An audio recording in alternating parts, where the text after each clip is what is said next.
Hello, everyone. It is our delight to welcome participants from 5 continents to our webinar here today, The Resilience Option. We are grateful for the following sponsors who made it possible to offer this webinar to anyone, anywhere, who cares about their health and well-being. We thank the University of Northern Iowa, and in particular, the Human Potential Project. Dr. Gary Gutti, who is the director of the Human Potential Project, will be our host today. The Flow Channel, another sponsor, and Diane Gutti, executive producer of the Flow Channel, and also the writing coordinator of the UNI's Learning Center, will help identify questions from the audience. Then the following sponsors: the Cedar Valley Healthy Hometown, the Global Community Hub from MIT's Presidency Institute are all also sponsors. And I am Renelle Langley, and I'm affiliated with the last few mentioned. And we started a few years ago with a very small group that were local. We were associated with the Cedar Valley Healthy Hometown. And then we grew from there organically. And at the moment, we are almost 400 members from 57 countries called the Global Community Hub, affiliated with MIT's Presidency Institute. If you have questions for our presenter today, please post that in the question and answer section of the webinar. And we will get to your questions from some participants towards our end here together today.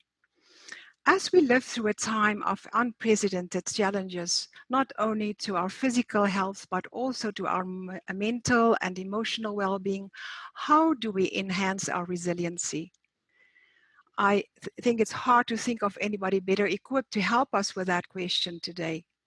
Please welcome Dr. Amit Sood, former professor of medicine from Mayo Clinic, author, TEDx speaker, who will help present on the topic of the resilient option, mindfulness, redesigned for the 21st century. And now with a very special emphasis on our present situation worldwide on COVID-19. Dr. Sood will be interviewed by Dr. Gary Gutti, Associate Professor of Applied Human Sciences and Director of the Human Potential Project at the University of Northern Iowa.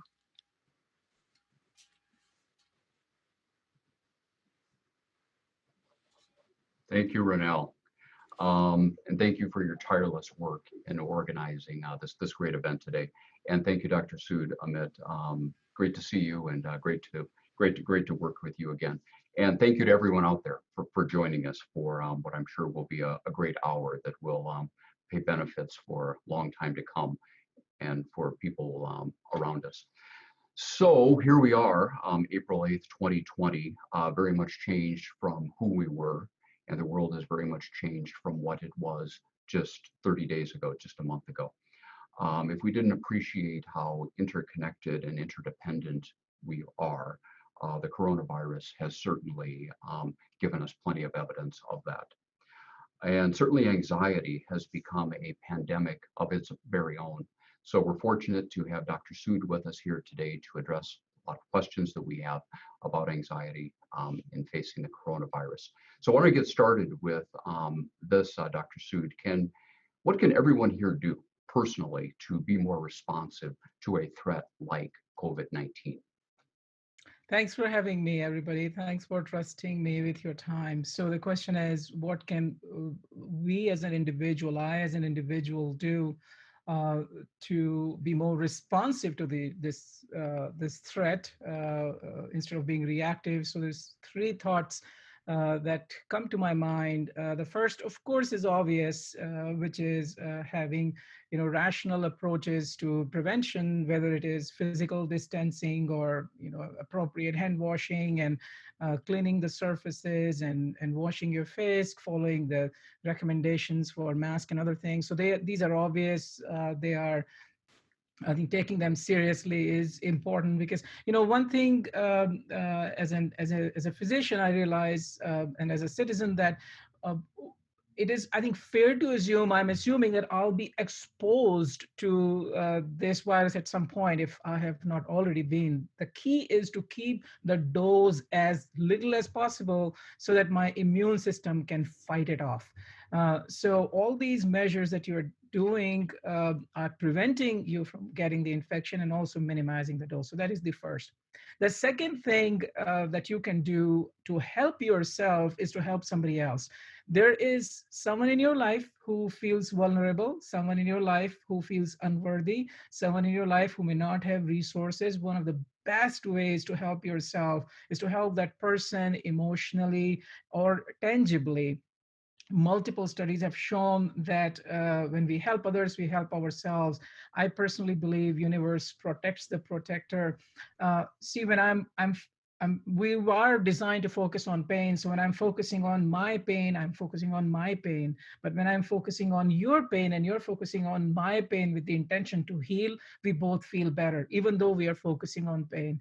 So helping somebody else is the second thing you can do. And the third thing is to build a strong immune system, not just for this week or this month, but for the foreseeable future, because this threat is reminding us of pre-antibiotic era when we didn't have any specific agent to kill the bacteria or the viruses. And it was our immune system we relied upon. And I would love for us to spend a little bit more time, Gary, to talk about cultivating a strong immune system, or what I like to call developing an immune resilience. No, absolutely. Thank you. And could you speak to that a little bit about how we can boost our immune resistance? Yeah, of course. So, your immune system uh, is intelligent. It has evolved over a long period of time. It learns with time, yet it needs help. So what is a resilient immune system? There's two ways people are getting hurt with COVID-19. One is if they have a very weak immune system, people with chronic illness who are on immunosuppressants, etc., when you can't fight the virus. The second way people are getting hurt is an overly aggressive immune system that not only is not able to fully kill the virus, because it's not very specific sometimes, because we have not been exposed to this virus before, but it hurts the whole cells. It hurts cells in your lungs, your alveoli, and fills them with exudate, causing the problems. So a resilient immune system is something that is very strong and gentle at the same time. It is strong against the virus and gentle on your own body. So I have actually a couple of slides I would love to share. So this is the image I think about when I say something that is very strong and gentle at the same time. So are there ways, and I've been researching this, from being an internist over the last 1.5 months. I've forced myself to become, at least a part-time immunologist. So I've been researching ways by which we can boost our immune system against the virus, yet at the same time decrease its propensity to cause inflammation. So here are a few ideas to do that. The first idea is to ask yourself, am I micronutrient replete? So what are micronutrients? These are vitamins and minerals that your immune cells need to multiply, to kill the outside, bacteria or virus. uh, if you don't know, which I didn't know what is my riboflavin level. So if you don't know your micronutrient replete, there's about 1 out of 3 to 1 out of 2 chance that you perhaps are. So finding ways to incorporate foods in your diet that provide you micronutrients, or taking a micronutrient supplement, will help. So I have personally started taking a micronutrient supplement a couple of times a week at least, to help myself. So that is the first question. The second question is, am I behind on sleep? Sleep is the time when your immune cells are redistributing, when your immune system is healing itself. We have very good data that lack of sleep is inflammatory, as well as it suppresses immunity. I mean, as little as if you go a week with 6 hours of sleep while you sleep 8 hours a night every night, that is enough to deplete your immune system. So make sure you keep up with your sleep. Third is, am I giving my body the movement it needs, and not just the 30, 40, 50 minutes on treadmill or whatever, but am I being agile throughout the day? Am I stretching a little bit? Am I building my muscles? Now, this is not the time to start running marathons, because excessive exercise actually predisposes to inflammation and immune suppression, can increase the risk of infection. So it's a J-shaped curve. So optimal amount of exercise. Fourth question to ask is, am I letting go of some unneeded stressors? So am I being too perfectionist? Maybe sometimes I suggest create a not to do list instead of a to do list. Let go of some things. Do not let people who shouldn't be in the story of your life write the title of your story. Believe in those who believe in you. So let go of some optional stressors. Fifth one is, do I have a relationship that is struggling? Can I heal one of my relationships or more? So interesting research shows that while affiliative relationships help the immune system, adversarial relationships are very powerful in hurting the immune system. So this is the time to forgive, and you can tell others you're forgiving them for your own immune system. I mean, you don't have to say that, but the idea is, if you can forgive. Number six is, am I allowing myself to be as happy as I can be? Ask yourself, what is it that I care about? What is it that I really enjoy? Is it music? Is it massage? Is it cooking? Is it writing a book, painting, whatever? One good belly laugh can protect your immune system for as long as 12 hours. So my prescription, if I was seeing you as a patient, is to RX, have a good belly laugh, BID, twice a day, for life.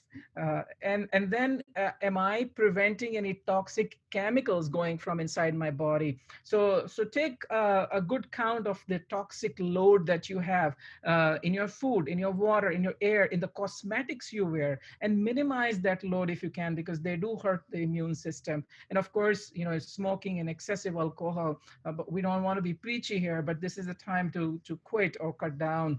And then finally, am I ingesting plenty of healthy chemicals? I think those are the 8 different ways that you can help your immune system.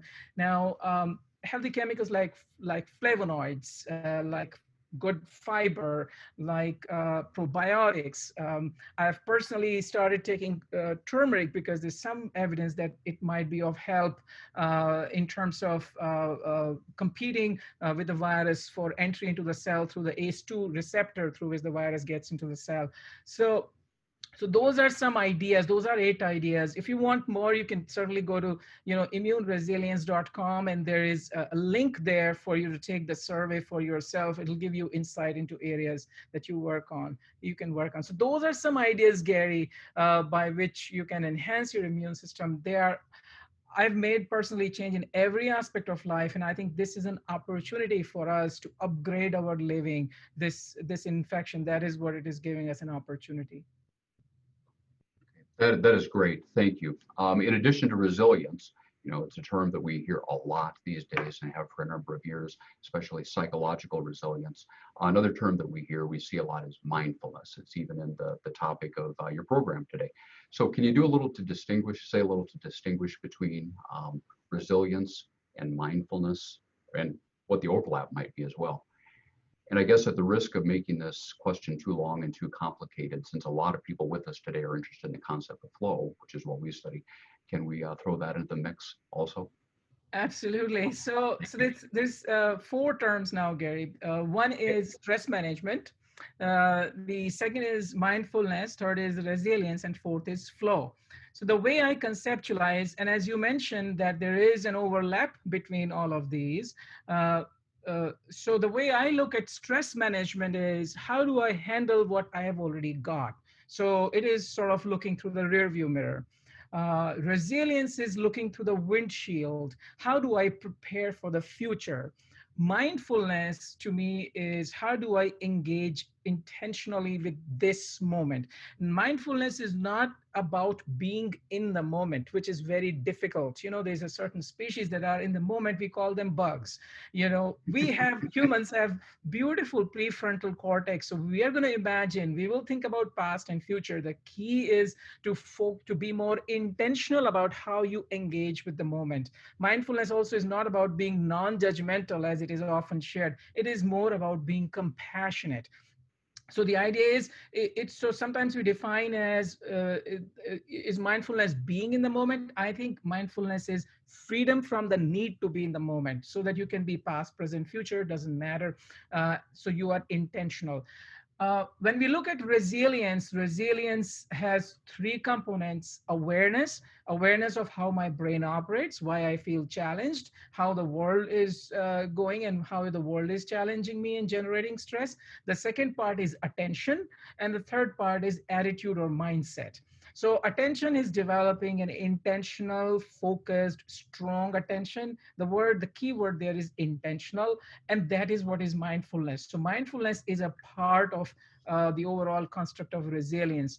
Flow, on the other hand, is an emergent property that comes occasionally during the day when you are mindful, when you're feeling resilient, when you have just the right amount of pressure, you're getting feedback. But actually, Gary, there's an expert amongst us who I know has done a lot of work on flow, and that's you. So I love to hear from you. What do you think about flow? And maybe I'm sort of sorry, I'm posing this question back to you. No, well, thank you. After I get over my blushing, I'll compose myself and hopefully have something to say. So, for a little background on those who aren't familiar with the term, the word flow was coined by our teacher and collaborator Mihai Csikszentmihalyi a number of years ago to describe that experience of complete engagement in something that is a challenging activity for you, where time, self-consciousness, or the ego disappear, and you love doing it for its own sake, and you want to replicate, that experience. And flow is, while an experience, or it could be viewed as an outcome, there are also a number of conditions that are necessary to make it happen. It doesn't just happen accidentally or by chance. You need to prepare yourself for that. And I think, what you've been saying about resilience and about mindfulness, while I haven't seen any research showing the direct connection between those as a causal link between those and flow, I think we could probably make a good case that they could help to contribute to a good foundation for making flow. Perhaps not necessary or sufficient conditions, but an important foundation for that.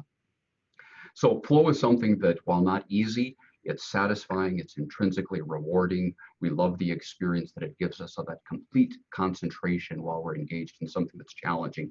And self-efficacy increases. We become more convinced of our ability to be successful at whatever it is that we're endeavoring into. The relationship between mindfulness and flow, there's been some research on it that shows that they probably are more different constructs, both theoretically and experientially, than we often think about them. But they certainly are related. Certainly when you're being mindful to the intent of the moment, you're not necessarily experiencing flow. And when you're experiencing flow, you might in fact be mindful, maybe not. Probably depends. One thing about flow is that there's this merging of action and awareness, so that while you're not so much observing your awareness is becoming part of your action. It's almost a mystical sounding kind of a thing, so that the artist, for example, will report that he or she feels one with the canvas. The rock climber feels one with the face of the rock. In sports, a basketball player might report feeling this organic oneness with the team and a presence in that moment. So we certainly are aware of it. We also lose our awareness, in that moment. So I guess in the words of Facebook, the relationship is complicated, but certainly it's an important one. So thank you for asking me to speak a little bit about that. One of the things that you write a lot about, that you've done research on, is the neuroscience of stress and anxiety. Can you talk a little bit about that in kind of layman's terms, what we need to learn to better understand the brain and how the brain works and how that can help buffer us during difficult times? Absolutely. And this was a very, very important realization to me about 15 years ago. See, I came from, a disaster like this, but at a much more local level. I witnessed when I was 17 in my hometown when we had MIC gas tragedy in Bhopal.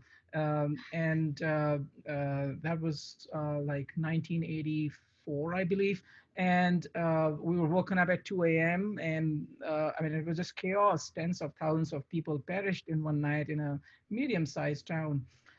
So by the time I was coming to US, I thought, this will be Disneyland. Everybody's going to be happy. I think people here grew up playing in Disneyland, and when they're adults, they play slots in Las Vegas, and they retire in Florida playing bingo. I thought that's an average American life. But when I saw there was a significant disconnect between emotional and material well-being, that sort of started me on a journey to understand why that is happening. And I realized that it is happening because of the way human brain is designed. It is nobody's fault. If 80% of the people have excessive stress, just as 80% of the people have back pain. So we say it's not an individual's fault. It is because, we became erect and loaded our lumbar spine. Similarly, 80% of the people have excessive stress because of the way brain operates. So that's how I sort of got interested in studying brain. So our brain is this giant network of 86 billion neurons. So my colleagues at Mayo wanted to see how active human brain is at rest. So they had people lie in a scanner and ask them to look, close their eyes. They thought the entire brain will shut down, but when they actually did this study, this was the resting scan of human brain. And if you're getting dizzy looking at it, you should be, because it's like fish market. Each small square here is changing blood flow, and they are organizing into blobs of blue and red that are forming and dissolving, which are networks in the brain. So our brain is this giant network of, I'll take that away, of 86 billion neurons that are organized in two functional modes. The first one is the focused mode, which is a mode of immersive presence, which is what you were describing, Gary, a little bit like flow. The best example of flow in my personal life and focused mode is when my 9-year-old does what I like to call pee-pee dance. So pee-pee dance is when at a play date, she's jumping like this with her legs tied together. And I tell her, honey, you have to go. But she says, Daddy, I don't have to go. But she actually has to go because what is in front of her is so interesting that she forgets her physical body. She's become one with the game. And so that is brain in the focused mode. It is hosted by Salience and Executive Network. The second mode of the brain is the default mode. This is when you are talking to somebody. Like recently, I was talking to somebody at a birthday party. I mean, a few months ago, and in the middle of the conversation, he said, "I like you. What you're saying is interesting, but I have a tremendous urge to check my emails right now." And so he went off to check his emails and came back. So because his mind was wandering at that time, or sometimes you read half a page, you say, what was I reading? And because nothing registered, because your mind went elsewhere. So our brain seesaws, oscillates between these two modes. And because of neuroplasticity, the mode we use more, which is the default mode now, becomes stronger. Those neurons become better networked. And we know that higher default activity or inability to suppress it predisposes to higher risk of anxiety, depression, attention deficit, even dementia. So we have collectively created a world with the pace of the world to a point where our default has basically taken over the rest of the brain. It is like adding, 4 spoons of salt in your soup. It takes over the soup, and that's why we are stuck with that. So the busier we will get, faster will be the world, which is a reflection of technological success. More miserable will we be in our head. So that's what I realized. And the second realization was very important. I mean, if you step on a nail, you're not going to dig deeper, you'll withdraw your foot, right? It's a silly question. Now, when you turn on the news, there's news of a terrorist attack, you will not turn it off right away. You'll watch more. So our sensory system is designed to withdraw from pain. Our mind is designed to go deeper into pain. My neurosurgery colleague, he cannot forget, the four surgeries that went bad. He has no recollection of the 10,000 that went right. So so this whole idea of brain spending too much time with wandering attention focused on mired in negativity, that is the proximate cause of our stress multiplying, and to some extent stress starting. So I love to share that neuroscience with people because many times it helps people feel validated. Oh, that is terrific. Thank you. That's a great quick primer on that. Hey, you have a practice that you use for kind of a reset for coping with stress, coping with anxiety. I've read about it. In fact, I've gone through the practice a few years ago with you. Is that something you could take us through? Absolutely. So the idea uh, is the word that I had used earlier was intentionality for mindfulness, for resilience, even for flow. So, is there a way we can cultivate an intentional attention, one that is guided by our own values? And the first moment when we wake up in the morning is the time when we can do that. So typically we wake up, I mean, very quickly after waking up, these guys greet us. So I'm thinking about what should I do? What should I dread? So my invitation to you is when you wake up for the first 2 or 3 minutes, do not give that time to anybody. Instead, I invite you to do this little practice. So I know we have about 300 people across the world. So I will love for you to, if you are in a safe place, close your eyes for 3 minutes and I'll take you through this practice. So imagine you are waking up in the morning.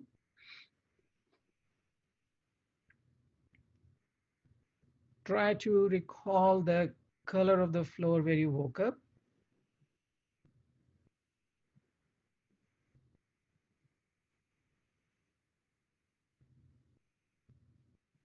Now think about the first person in your life who matters a lot to you.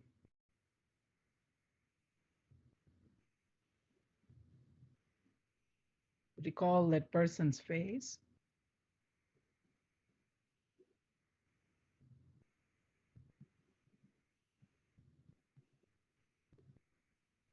And then send that person your silent gratitude for being in your life.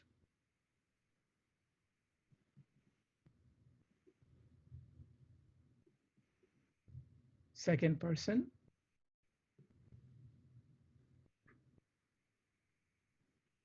go back to the first memory of this person.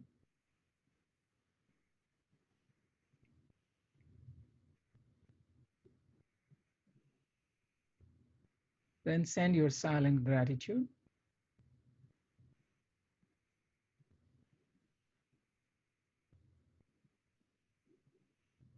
Third person,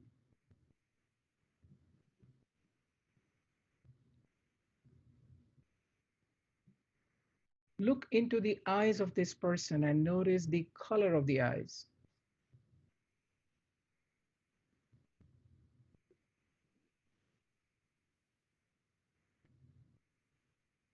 Then send your silent gratitude.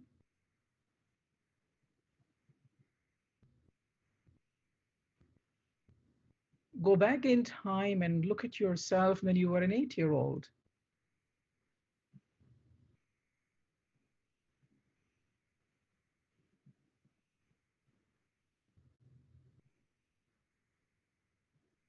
Recall your hairstyle at that time.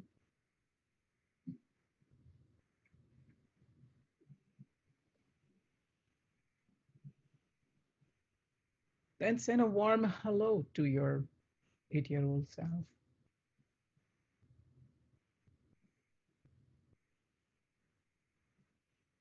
Think about someone who has passed away who you loved.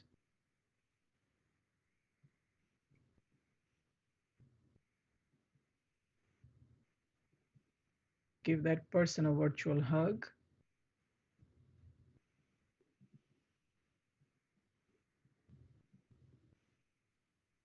and then send silent gratitude to that person.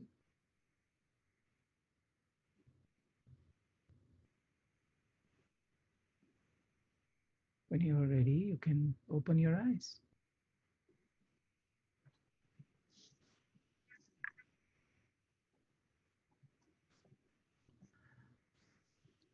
Thank you. So this is a practice that has a combination of focus, uplifting emotions, relationships, to reduce perceived loneliness, a little bit of imagery, all of that in a very short period of time. Uh, you know, I, for one, really think very strongly about cultivating, nurturing relationships, and this helps me.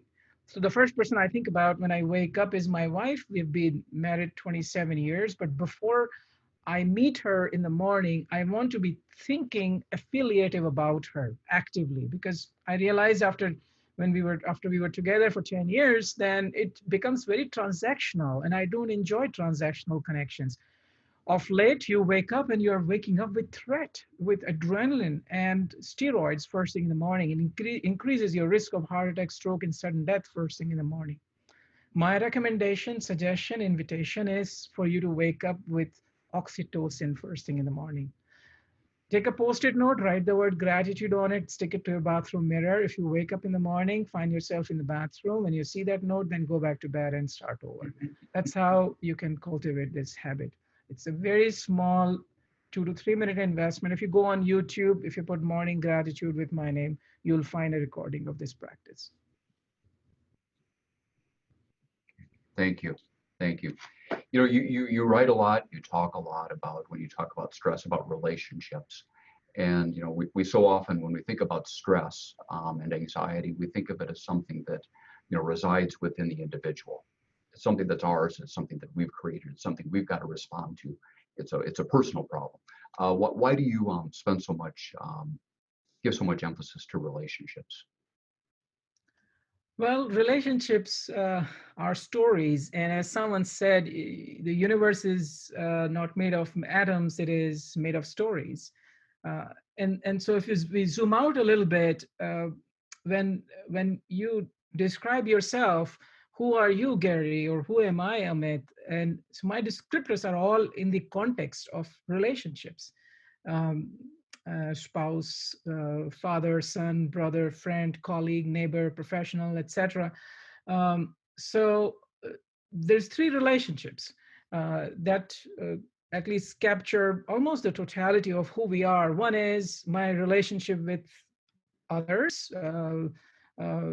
family, friends, colleagues, neighbors, etc., and the whole world. I feel like we are collective parents of all the children of the world. It's not just my child that I care about. I care about every child on the planet, because I know our kids will play together, even though we may not know each other someday.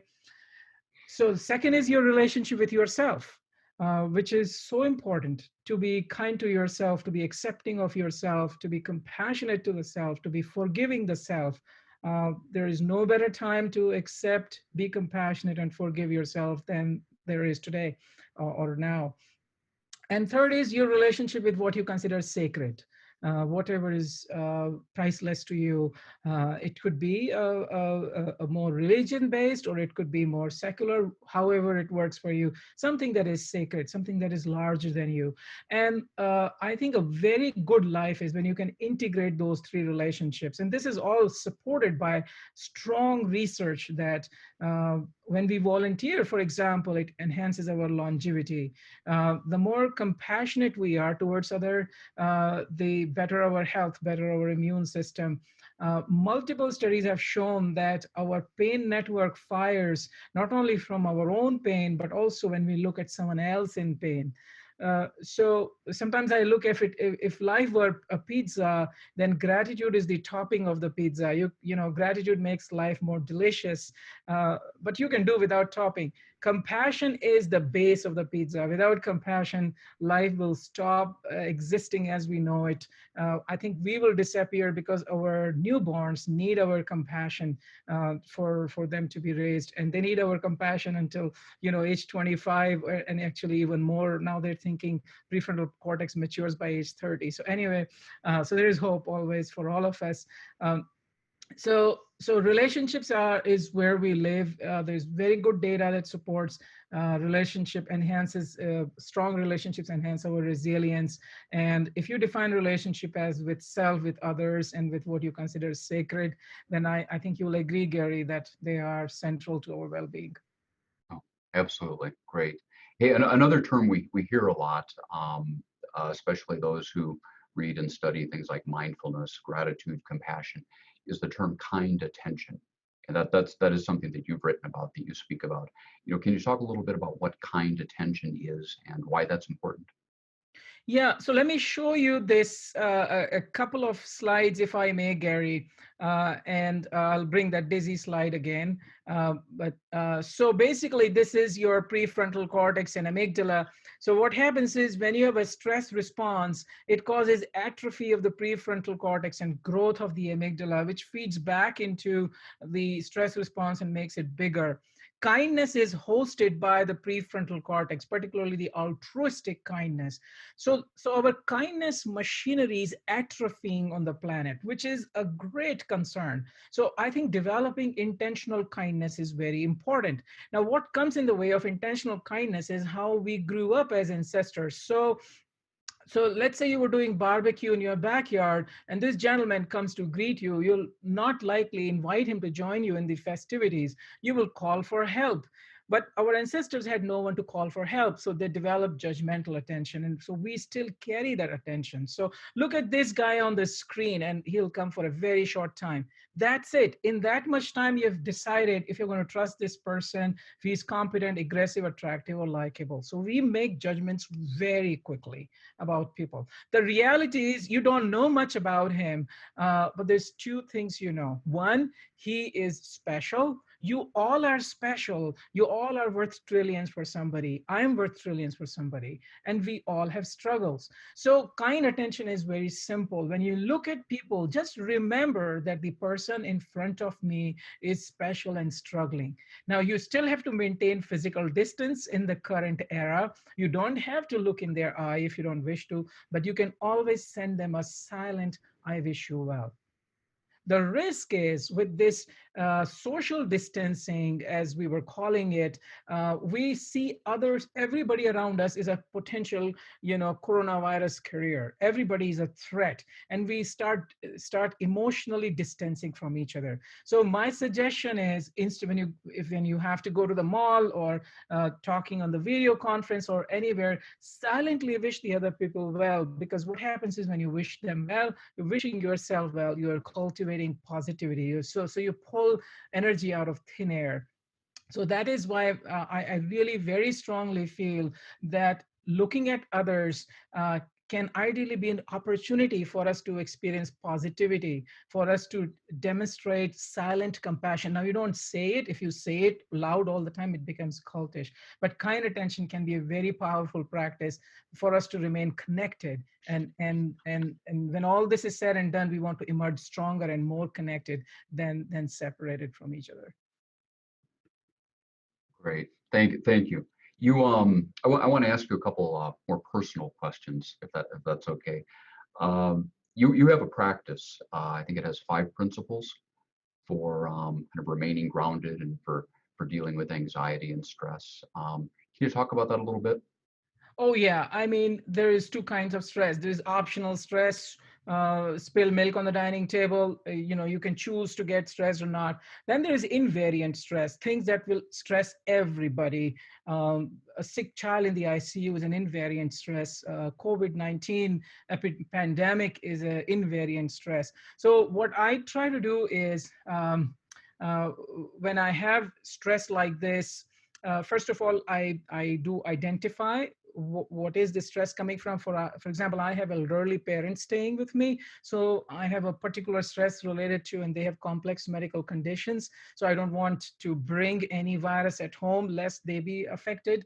And so do whatever you can tangibly to change or to impact the stressor. But once you've done that, once I've taken care of everything, and as I'm trying to sleep at night, how do I reframe it? And so we have 5 principles. Not every principle will apply here. So we can have gratitude. We can have gratitude for our immune system. We can have gratitude for all the health workers who are helping us through this global problem, researchers and nurses and doctors and others. Then is compassion. That is the second principle: compassion for self, compassion for others, compassion for all of those who are right now rushing to the ER, all of those who for the first time now are having fever with chills, with shortness of breath. And there's hundreds of people, and you can have compassion for them at this moment. Acceptance. Acceptance doesn't mean that this is okay. Acceptance means you just acknowledge that I have this challenge in front of me. The world has this challenge in front of us. Meaning, in this situation, I will not rush to find meaning, but for a more simpler situations, we do find meaning. I did read somewhere that we can at least think about this, that this is not as lethal as Ebola. Think about an infection that was as infectious as this and as lethal as Ebola. That would have been catastrophic. This is also catastrophic, but that could have been a much, much, much worse event. And so a much worse pandemic. So my hope is that this will wake us up to prepare better for any future such challenge coming to humanity. And finally is forgiveness, forgiving self, forgiving others to the extent you can. So these are the 5 principles I use. And sometimes we assign each a day: Monday, gratitude; Tuesday, compassion, and so on. And Friday is our day of forgiveness. So good thing, Gary, is that you have to forgive only one day a week on Fridays if you're not ready for it. So anyway, so that's what I use personally. Okay, great. Did you want to say any more about how you personally manage stress? Sure. I mean, this is the broad construct. Yeah. So the first step I often ask myself when I'm stressed is to identify, why am I stressed? Because sometimes you are just, I'm sure you have experience, you're just unhappy, you're not sure why. So it's good to get back to, am I feeling unworthy? Am I feeling lack of control? Is it demand resource imbalance? So why am I stressed? So identify. The second step is, okay, so if I've identified this is my stressor, how can I eliminate it? That's the second part, because you don't want to be accepting, undiagnosed chest pain, for example. So once I have addressed whatever I can do to eliminate it, the third step is, can I reframe it? And can I think about it differently to dilute it? Now, I'm not saying this is, when I'm reframing, that this is okay, this is good. I'm saying now that it is there, what can I do to think about it differently? So it's almost like someone asked me, if your tea is bitter, you can either throw it or put some sugar. So these principles help add sugar to the tea so it's more drinkable. So identify, eliminate, reframe. Those are the 3 steps I take personally to handle my stress. Okay, great, great. Hey, I want to ask about research on some of the things you've talked about. Those of us who study some fields like positive psychology, creativity, even flow, one of the things we get is, because a lot of these variables can't be measured very well in a lab. What kind of research do you have? What's the hard science behind this? You've talked about a lot of things. Took us through the practice a few minutes ago. Is there good research to support beyond what you've mentioned so far? Some of the principles you've talked about. Absolutely. There's a large body of research, Gary. I have personally reviewed over 10,000 studies to come with the schematic that we have developed. It's a 4-module approach, which starts with becoming aware of how the brain is designed, and then starts with the gratitude practice, and then builds into mindful presence, leading on to kind attention, which I shared with you, and the 5 principles, integration of the 5 principles. So gratitude, mindful presence, kindness, and resilient mindset. So we have looked at thousands and thousands of research papers to come up with this schematic. Then what we did was, okay, we are putting these together. We have tested this particular schematic in over 30 clinical trials with a variety of demographics, nurses, researchers, nurses, physicians, surgeons, other employees, patients with a variety of diagnoses, and we have found consistently students that the integration of these ideas is feasible and has a meaningful impact on your resilience, your stress, your quality of life, your happiness, your overall well-being, your health behaviors, your symptoms of depression, symptoms of anxiety, and such. Pretty much every outcome we have tested we have found it to be beneficial. I've put a lot of our original studies that have been published in at resilientoption.com. If you scroll down, you can find it. And I believe ours is perhaps the Resilient Option is perhaps the most research program globally, but many groups have done interesting research and found that approaches that are practical, that help people become intentional and embrace pragmatic optimism, pragmatic hope, not irrational optimism, they have a lasting impact on people. Just don't tell me everything will be okay, or just tell me, oh, just go and be happy. I think it's best to give people ingredients, of course, all layered with science. Okay, great. So that resource again that people can go to a website was? Sure. So maybe I can show you. There's just two websites. There's one, Gary, which is resilientoption.com, and the second is immuneresilience.com. Now, immune resilience we just developed about a few weeks ago to help people. So when I saw this pandemic spreading, we realized that vaccine and antivirals are 6 to 12 months away. Prevention is important, but at the end of the day, it's going to be my own immune system that'll be fighting this virus if I was ever exposed to it. And it is the strong and gentle immune system that can convert what could be a potential ICU event into something that just passes off as common cold. So we have sort of provided that information at immuneresilience.com, and there's a little instrument there that can help you access that information in a digestible way if you wish to take it. So those are the two resources, Gary. Okay.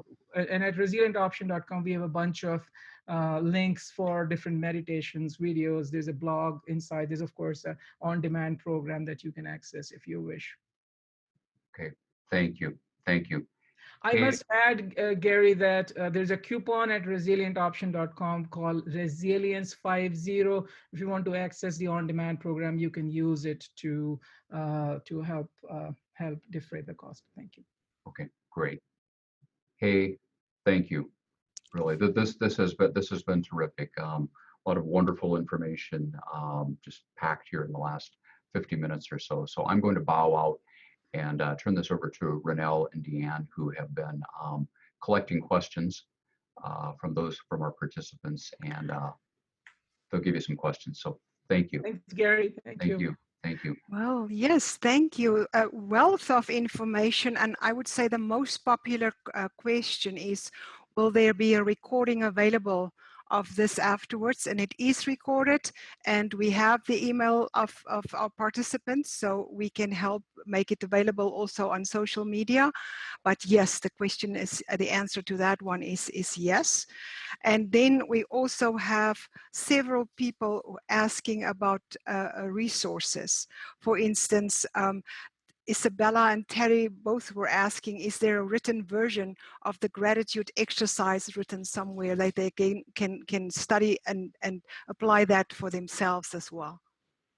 Oh, thanks, Ronelle. And please send that email to me also, so I can, about the recording. So the gratitude exercise, now you email me directly. My email is as@resilientoption.com, and I'm happy to email the text of that practice. It is on YouTube. If you put Morning Gratitude and Amit Sood, my name, you will find that practice. It is in the book, Smart with Dr. Sood, and that has a Kindle version. So you can, of course, access it in that book. Yeah, or you can email me. So yeah, you can find it through any of those resources. Thank you. Thank you. And I think it is also in the digital program. This whole recording is pretty much every concept I have shared here is included in the digital program in a much more expanded version. Thank you. Deanne, over to you. You're muted. Sorry.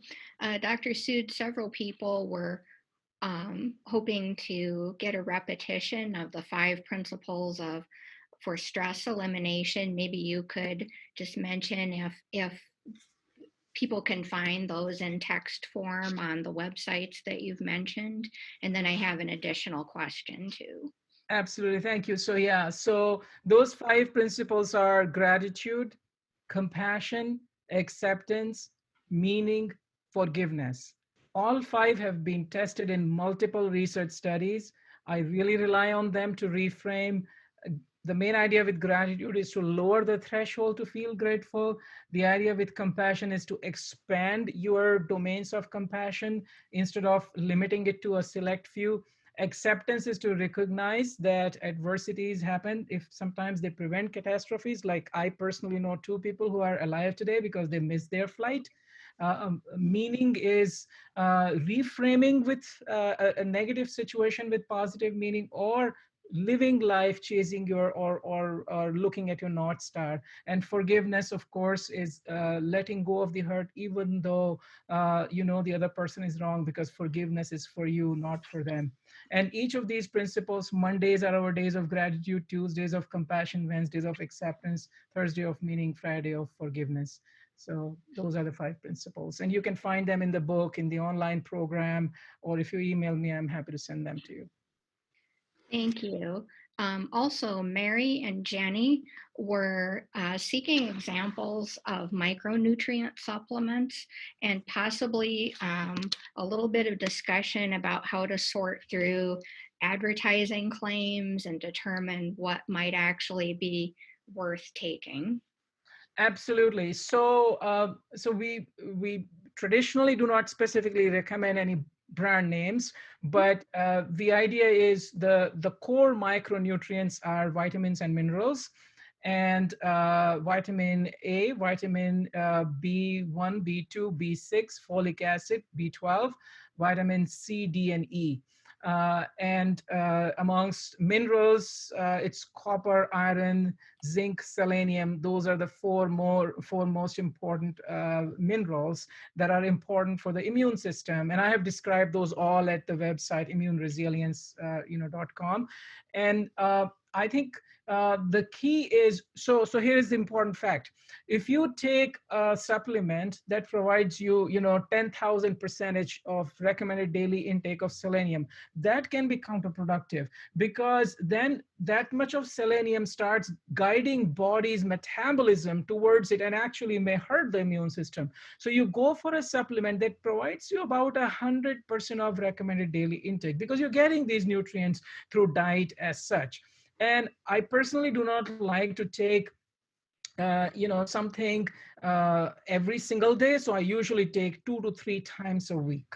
So take a supplement, look at the ingredients, and just make sure they provide you 100% or somewhere thereabouts of recommended daily intake, and take it 3 times a day, and make sure it has the specific vitamins and minerals that I mentioned, and you can look them up on the website also if you wish. Thank you. Then we have several questions. Also, you talked about how do you handle stress in your life, and we have people wanting to delve a little deeper on those 3 questions you ask yourself as well, and maybe where can they find more reference to that as well. Wanting to know if there's some ways to improve our mental stress during this time. What should they do when they're struggling with anxiety and depression, because we see that prevalent, especially people of us working in the healthcare. Yeah, yeah. See, the three steps: identify, eliminate, reframe. So identify. I think it's important. There's three places where stress comes from. Typically, one is demand resource imbalance, when you've got too much to do. And everybody these days has significant cognitive and emotional load. Cognitive load is stuff you have to do. Emotional load is all the feelings that are unresolved, negative feelings. So that's so identifying demand resource imbalance. The second is lack of control. So lack of control is tremendously stress provoking, and this is obviously taking away our perception of control. So focusing on what can I control, controlling the controllable, that's very important. And third is lack of meaning. So being able to find meaning through this, maybe this will help enhance our relationships. Keep in mind, though, that meaning is difficult to find for an adversity that is as big as this, so you don't have to fast track. In terms of demand resource imbalance, my suggestion is to focus on things that are actionable, important, and time sensitive. If there is a broken faucet in the basement, don't worry about it. Don't stress over it today. Focus on what is important, what is actionable, and what is time sensitive, so that you give a little haircut to your inbox. So that's the first part: identifying why am I stressed. Then elimination of stress. What I like to do is to convert my energy of anxiety into action. Because if I just have anxiety about stuff and I'm not doing something, then that anxiety just keeps bubbling over. So do the best you can to convert your anxiety into action. And two ways you can do it, of course, is to be abreast with the latest literature and do everything you can to protect yourself and your family and help somebody else. One of the best ways to address your own anxiety is to help somebody else who may be anxious, because when you get in the caring mode, you will find that extra energy. And third is reframe. So once you have done those identify, eliminate pieces, then reframe from gratitude to forgiveness, whatever makes sense. I am sure if you sit down right now, you can find a lot you can be grateful for, many people who you can be compassionate towards. So gratitude and compassion are the two main ones. I should have mentioned faith, which is very important for many people, a personal faith, invoking that, finding refuge in that, surrendering to that to some extent in a pragmatic way is also very helpful. And through all this, connection with people, connection with professionals if the need be. There's a lot of telehealth, telemental health support that is available. So those are some things you can do.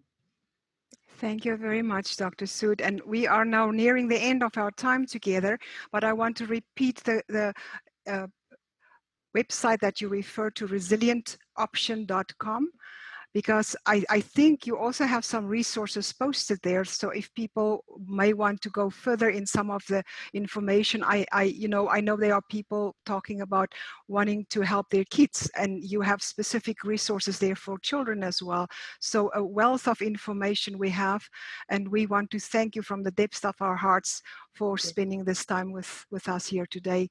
And I'm sure so do many people around the world feel at this point as well. So thank you so much for your time. Thank you, Gary and Diane, and also our IT team at UNI, who's been wonderful throughout all these years that we were part of their initiatives as well. So thank you for your time, and I wish everybody well. And take what we've said to heart, and we wish you well with the application with that as well. Thank you. Thank you, Ronelle. Thanks for having me. Thanks, Gary G, and thank you for all the participants who stayed with us and participated. You're all in our thoughts, and um, I think the more we can leverage this challenge to unite us and move forward and grow emotionally, socially, and spiritually, the better we will feel about it, when we look at it 5 or 10 years from now. Thank you. Thank you. Thank you.